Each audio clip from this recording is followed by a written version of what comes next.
So this Ed Reed situation just isn't going away, and with multiple reports of students demonstrating as well as petitioning to get him back reinstated as head coach, the students are also using this as an opportunity to make public the issues that are going on campus. There are much bigger issues referring to the conditions that they're being forced to endure. In some cases, some saying mold is in the buildings. One person even said they had to be hospitalized because the mold irritated their asthma so badly that they had no other recourse but to go to the hospital. And this is allegedly, and this is just an unfortunate situation for all parties involved. But the sports angle of this entire thing is that Ed Reed is still being very vocal about his thoughts and everything that's going on there. And we're gonna talk about that in 1 second. But before we get started, make sure y'all like the video and comment down below what you think about this situation, because like I said, man, it's just not a good situation, not a good look for any of the parties involved. And it's gotta be talked about and brought to the forefront. And if nobody else told you this today,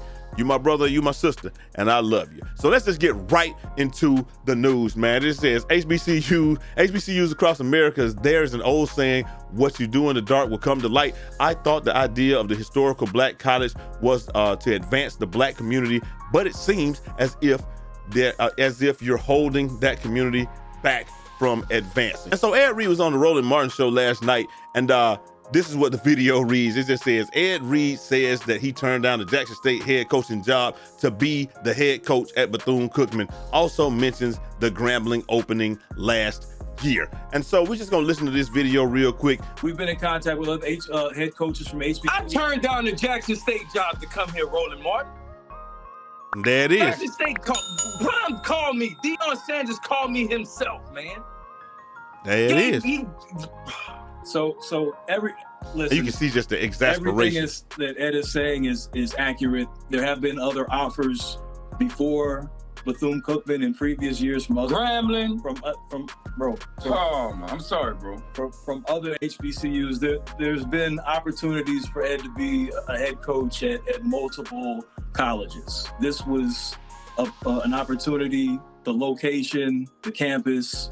There you go. Everything about Bethune-Cookman was extremely appealing, which led him to ultimately choosing this over the opportunity at other institutions.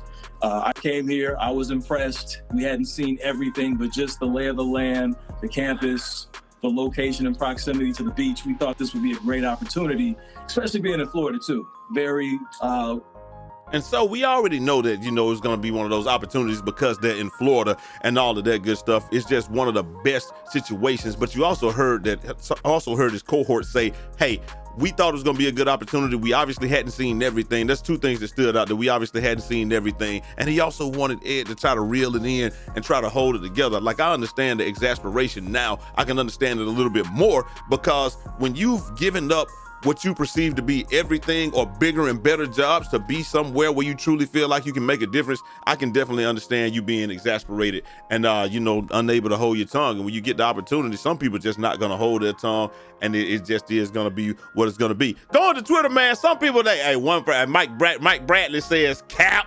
He says, Cap, he says, what's really going on? This man is breaking down right in front of our eyes. Do you all see it? And like I said, we see that he's breaking down right in front of our eyes because he has presumably given up better jobs for this. He said Prime called him for the Jackson State job, and that's, Prime said, I've already suggested somebody for the job, and so I guess that's who he says that he suggested, but, obviously they went another direction, and maybe they're feeling like rightfully so here. And he says, man, y'all over here bashing Ed Reed. I hope y'all spent 45 minutes after this to listen to those kids and what they are experiencing.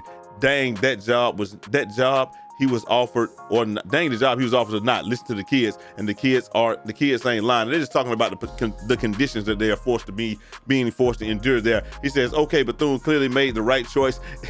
If he doesn't have enough composure for this type of interview, no way you can let him be the face of the BCU. I don't know about that, man. Coach is gonna be fiery, and that's just how coaches are. And this is what my man says right here, Soberton. He says, I thought it was just me. He is passionate, well-intentioned, but lack of composure, that's undeniable. Yeah, you're right about that. Passion and well-intentioned, but Erica Wilson says, part of being a good head coach or leader is modeling behavior and values to the players/people under you. Stewardship, publicity. Ed Reed demonstrates an inability to regulate his emotions and negative conflict in a productive manner. He should address this. She's supposed to say these things. He should address these things before seeking an a head coach position. And last but not least, he says, "I'm sure that there's a defensive I'm sure that there are defensive and offensive coordinators that's been grinding for years within the SWAC who are all qualified to be Bethune-Cookman head coaches. Admin was looking for a big name to fill seats and get a media buzz." And we know that's exactly what it is, man. But like I said, bro, it's gonna be tough to tell somebody to reel it in and dial it back when you feel like everything's been taken away from you. And like him being a fiery individual, that is what made him who he is, and that's presumably why you hired him. But y'all let me know what y'all think down in the comment section, man. Is Ed wrong, Ed right? What do we think? What do we think about do y'all really think Deion called him or not? I mean, I don't think he has any reason to lie. Deion called him on live, and it seems like Deion was trying to advocate for him even there, so I totally believe it. But y'all let me know what y'all think down in the comment section. I'm gonna holler at y'all next time. Till next time. It's your boy Jay Easy, a.k.a. Fresh from the Barbershop, BK the People's Champ. Godspeed.